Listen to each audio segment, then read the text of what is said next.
Hi, my name is Deonté Welton, and I am the sole contributor and editor of River Furnace Literary Magazine. So today I want to talk to you guys about what manifestation really is, but what I'm gonna do for you is I'm gonna give it to you in a really nitty gritty, real way. I'm very real, and I usually give people things in a way that it is not censored, and not in a way that it's profane or anything, but just in a way where I'm going to be honest with you, even if it's messy. I realize that a lot of people don't do that. Like I said, I am the sole contributor and editor of River Furnace. I also go by the title of the creative director for River Furnace, and let's start there. Honestly, River Furnace is something that we created in 2021, I believe it was, and eventually, at some point, very early into the creation of this literary magazine, we got really serious about what we were doing, even though it was very grassroots. And when I say grassroots, it was just a bunch of trans women coming together to create a literary magazine. Um, Listen to and take notes of everything that I say. When I point out something important for you, I'll stop and say, write that down. Um, but the way this thing kind of got off the ground is a very prominent non-black influencer online started this magazine, but eventually, because of financial reasons, um, she decided to take a step back and just let it go. She could do that because that's the type of influence and the type of money that she was making, influencing and doing her work online. Write that down. And so when she left, and literally it was just out of the blue nowhere, she just kind of picked up and left. Um, a lot of us in the group picked up the ball. A lot of us who were not afraid to stand on the front lines. And one of those people was me. So again, eventually we got really serious about what we were doing, and we decided to go ahead and give ourselves titles about what we were contributing to the magazine. So literally, whatever any one of us was contributing, and the line of authority in this collective was very linear. So if you had an idea about who you wanted to be and what you wanted to be within this collective, we discussed it with everyone, and there was a good chance that everybody was going to agree with what was going on, or what you wanted, and we went ahead and went with that. For me, I made myself creative director because that's who I am and that's what I want to do. So that's the first lesson. I've heard so many people say that if you want to be a creative director but you don't have the experience, that you as a person are not necessarily serious about what you want to do. And I don't think that that could be any far from the truth.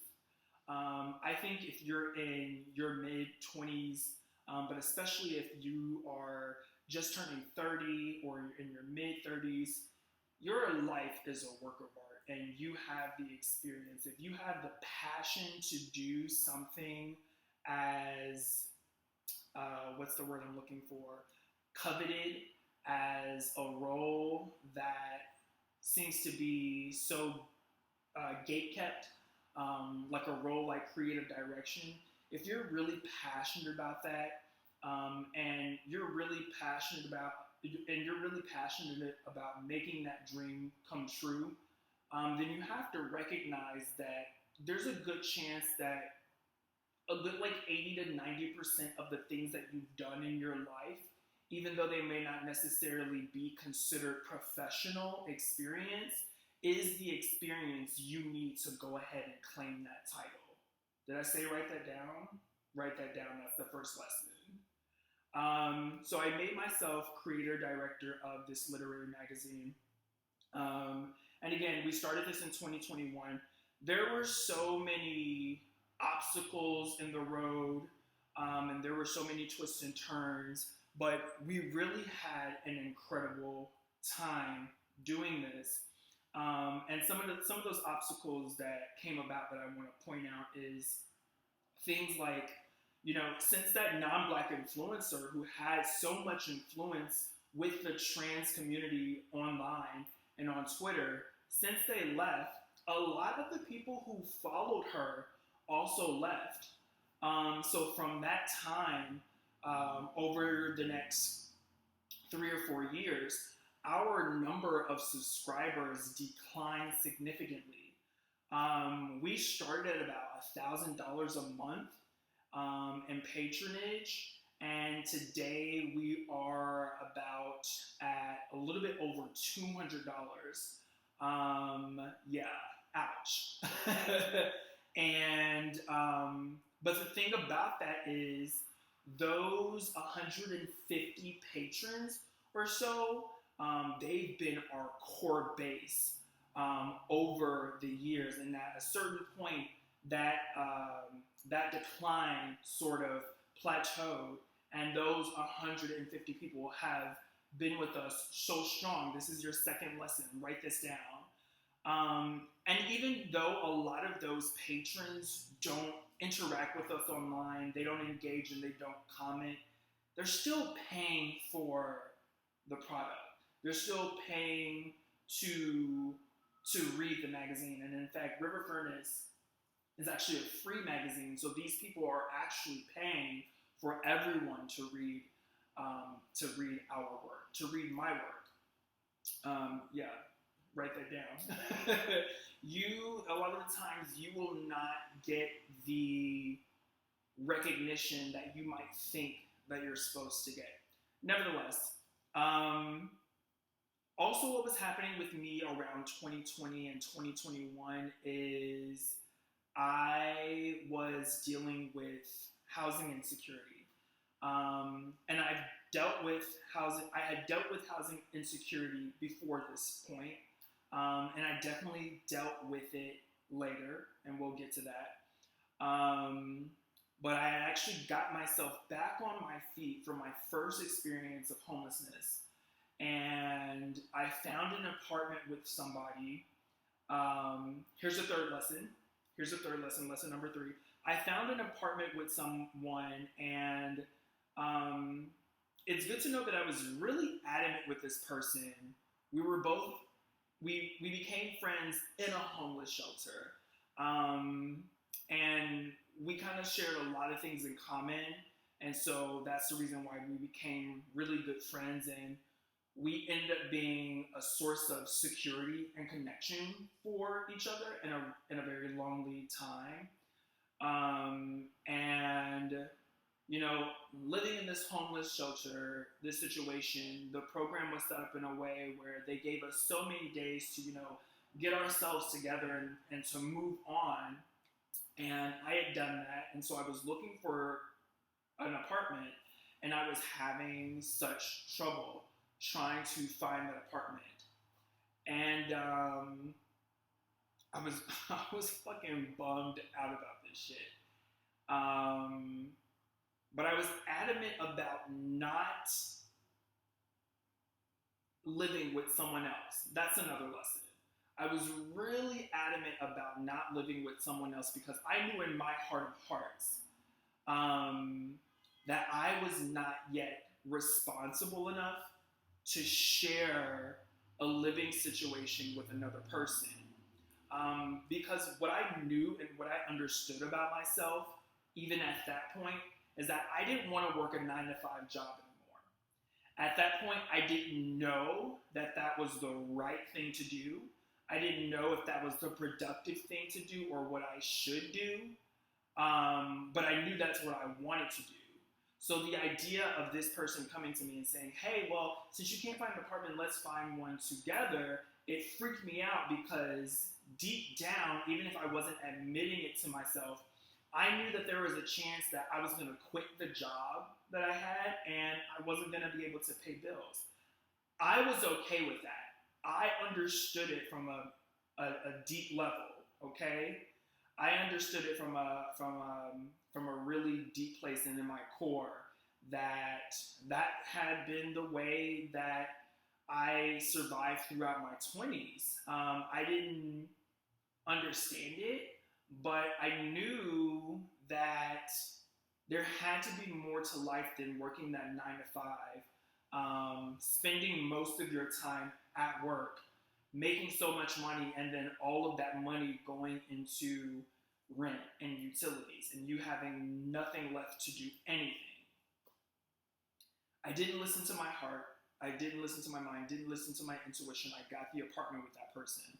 And I did what I thought I was going to do. Eventually, I quit my job, and it caused so much tension between me and that person because I wasn't able to, handle my side of the responsibilities. Anyway, I left that apartment. I had no idea what I was doing, but during my time in that apartment, I got even more serious about my spirituality and my goals.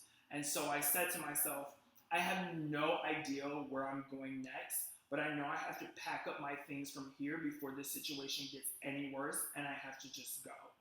I packed my things up, I packed my room up, I put it in storage, and I went and stayed in a motel for a week. I had no idea where I was going or what I was doing.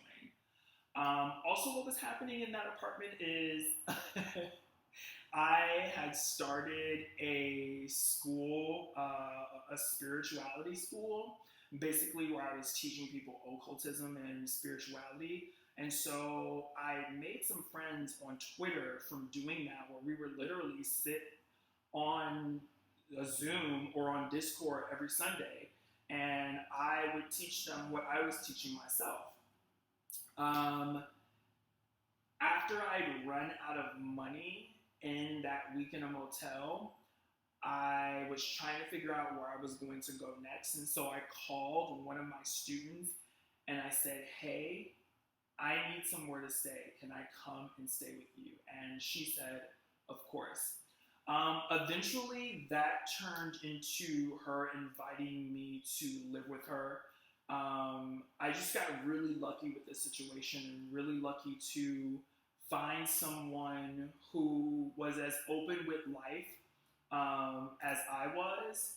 And even though it did cause some tension and we both struggled to understand what we were doing, I was able to live in her apartment, sometimes on my own, for a vast amount of times on my own, for about 2 years.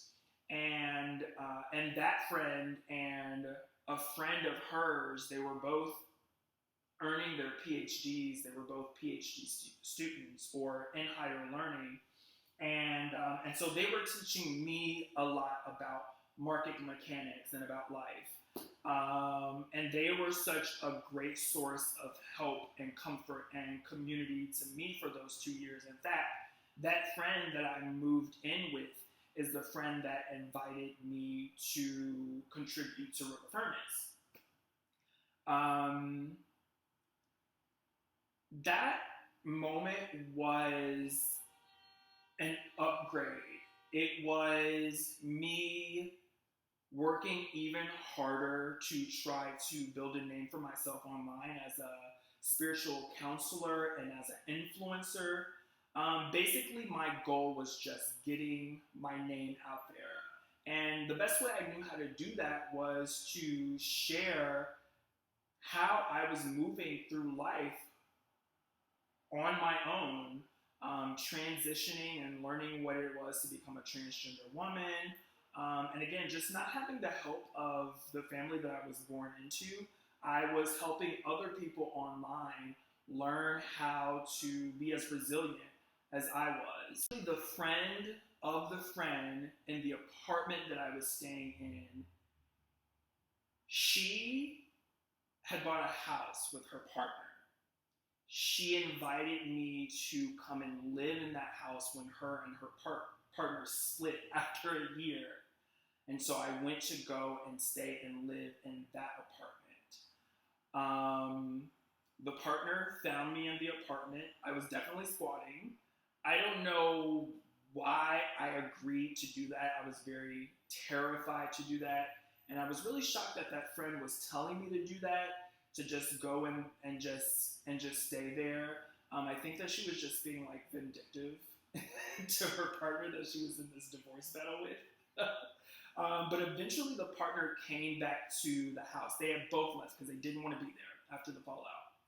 And so I basically talked the partner who owned the house into allowing me to pay rent to stay there, into an agreement to pay rent to stay there. This is another lesson. And they obliged. The situation, really on the surface, it really made sense to them because they were struggling to pay the mortgage on the house anyway. They were really just struggling with the entire situation. And so I think it made sense to them to allow me to stay and pay them rent. And at that time, I was making a great amount of money online, crowdfunding.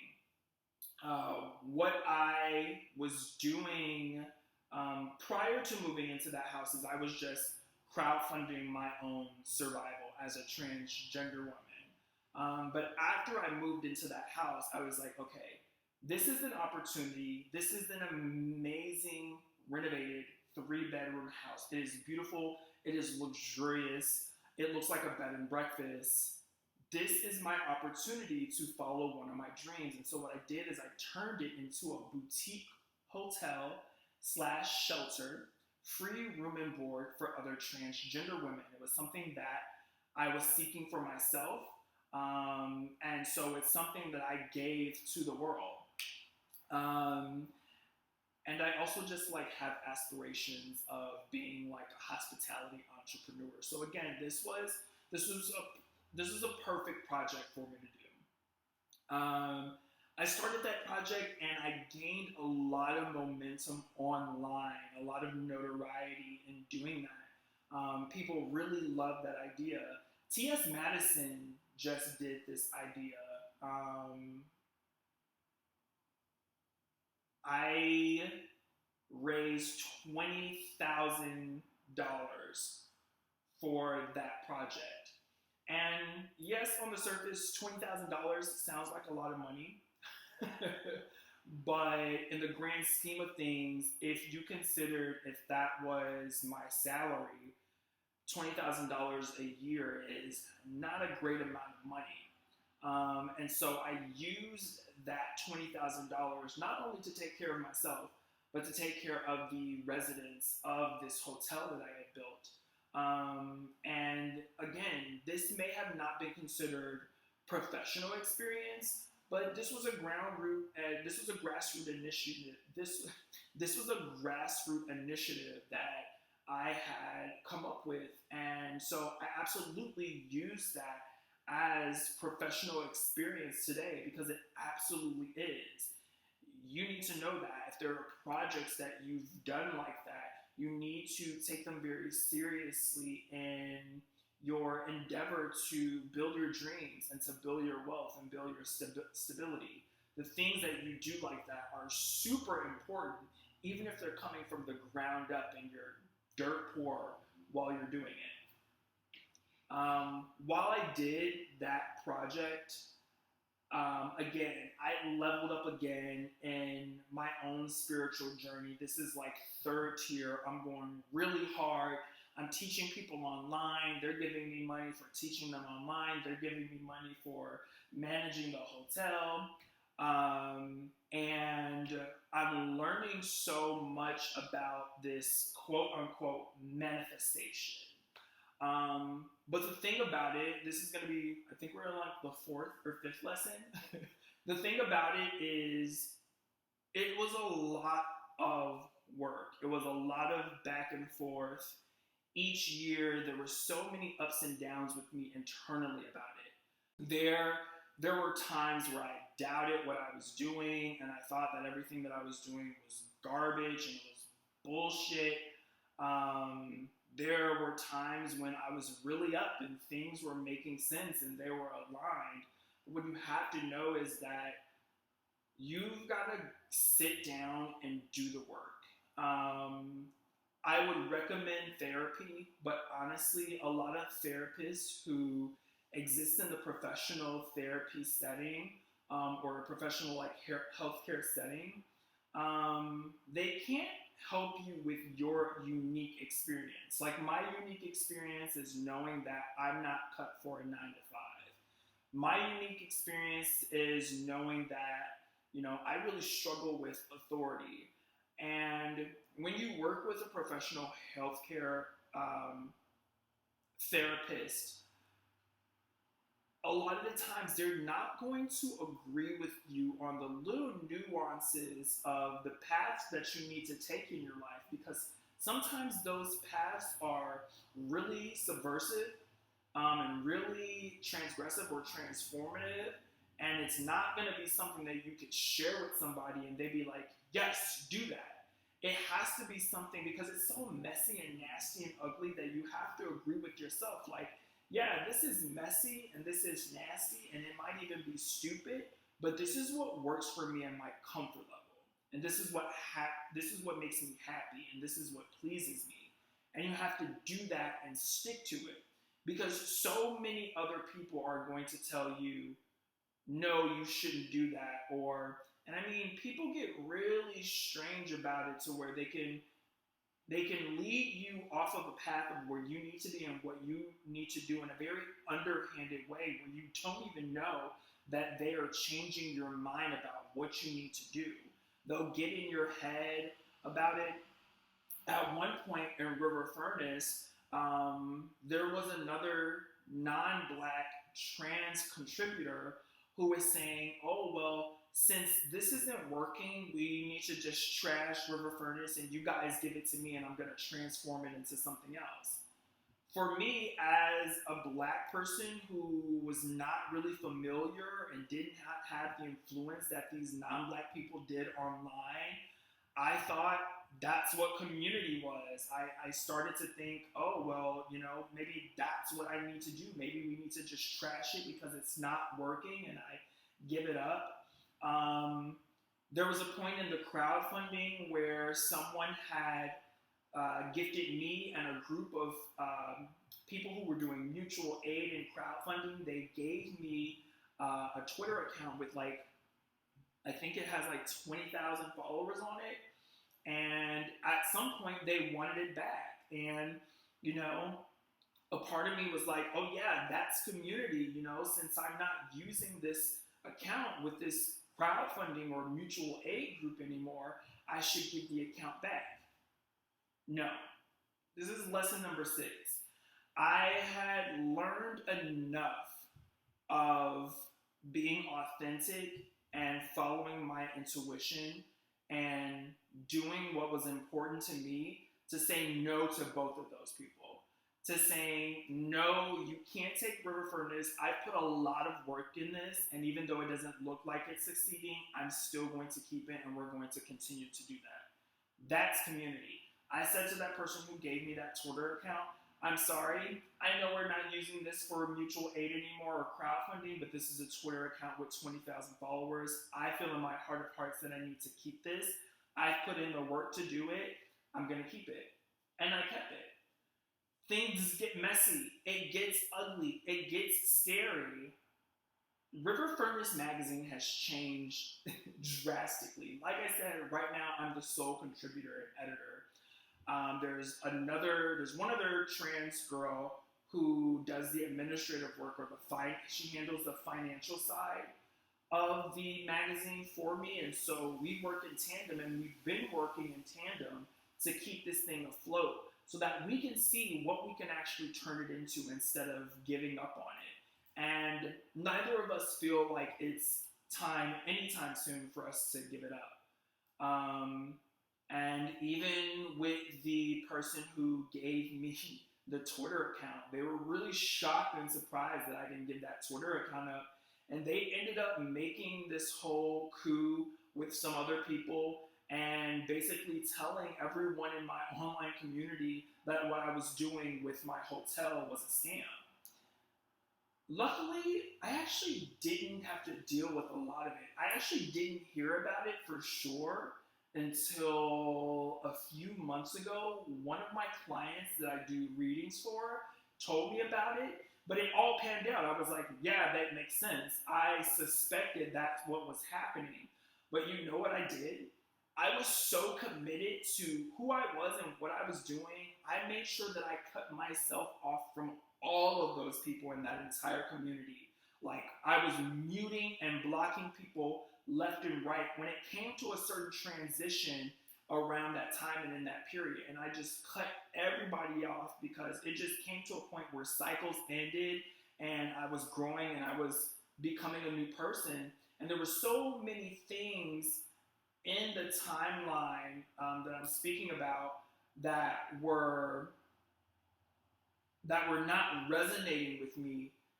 This was a time when the spiritual community, or like the African traditional religious community, was very rampant, and it was up, and everybody had these ideas, and ideas were clashing, and people were like energetically and like telepathically clashing with me. People were really pissed about what I was doing and what I was saying. I used to have this saying that I would shout all the time in these online spaces. I would be like, we are the water. Because I knew in my heart of hearts and in my intuition that what was coming in the world and the changes that were taking place was this sort of collective archetypal energy of empathy and like this watery feminine energy coming back. And that's exactly what happened. A lot of people were pissed that I was doing that. A lot of people were pissed that I was saying those things. But look at what the aesthetic and what the most prominent themes online and in a lot of work and media are today. It's all about water and mermaids and sirens. I knew exactly what I was talking about. But back then, during that time, people would literally get on spaces on Twitter and be like, well, we're all getting the same information. And I was like, none of you guys actually know what you're talking about at all. So I gotta go my own way. And I absolutely did. Eventually, a lot of the decline of things just sort of collapsing, it started to take a toll on me. I went into a very depressive state. I had no idea what was going on. I had no idea what the transition and what the metaphorical death that I was going through was about. But what was happening is that my reality was trying to get me to see is that I needed to surrender and let everything fall away and let everything collapse. I ended up getting in a legal battle with the landlord of that house that I was staying in, where I started the hotel, because eventually I stopped crowdfunding and I did not have the money to pay rent. I had come to that person and I said, well, the city can help us pay rent if you just sign this and this and that. Another person who was working against me, I found out, and they didn't want to sign the papers to have the city pay the rent. So at the same time, I also didn't feel like it was my place to let that thing go. We went into that legal battle, and eventually I lost that legal battle and I got evicted. Sheriff came and everything, and I had to leave. But I had no idea about where I was going, and I didn't have anyone to help. And the crazy thing is that is probably one of the most abundant and wealthiest moments in my life, is that sheriff kicking in that door and evicting me. I mean, they could have even rang the doorbell. They didn't ring the doorbell. They crowbarred the door open. But again, I realize now, is one of the best things that ever happened to me in life, is because I needed that surrender. And I needed that collapse, because I was holding on to so many things, especially that house, when it was time for me to transition. I had been trying for so long to get the city, to get organizations to help me find an apartment, to help me with money to pay the rent, and no one was really budging. But again, it was my reality telling me to let go and to let my life fall apart and go into the deepest, darkest places that my life could possibly go. It is what was necessary to happen to get me to where I am today. I stayed in a few places. I slept on a few more couches again after that eviction. And again, I had to deal with people who just didn't understand what I was doing. And many of them were simply many of them were men. And they were attempting to micromanage my life and case manage me because they didn't understand what I was doing. Their idea of community and of wealth building and of sort of like doing this thing that we're all trying to do and make something out of our lives. Their idea of that was being productive. You have to get up every day and you have to do this and this and that, and you have to look busy, and you've got to follow their rules down to a T. Blah blah blah blah blah. I had a lot of men, especially, trying to like casework me and like case manage me instead of letting me follow my intuition and do what I was doing. It got real dark to a place for like a week. I literally didn't have anywhere to sleep. And I was literally sleeping on the red line. But eventually I got a call to stay at a shelter. I'm not going to show the shelter's name. They're not paying me. Anyway. Eventually I got to a point where I got a call from a shelter. And this shelter also had its problems. This shelter was also going its own way. Had its problems not in a way where like it was like overly strict and like they were nasty people and it was not a nice place to be in. I've been in a lot of places like that. This place wasn't one of them. It was bad in the sense in like it was very run down. They had a rule book and they followed maybe 50% of the rules. This is what I meant about it being bad. The thing is, the shelter was just like me. And because the people were not as strict as a lot of the other organizations and shelters that I had been to, I recognized myself in the shelter. We reflected each other really well, and there was not a lot of conflict or tension because, like I said, again, they were bad at following rules, I'm bad at following rules, but we both just had common decency. And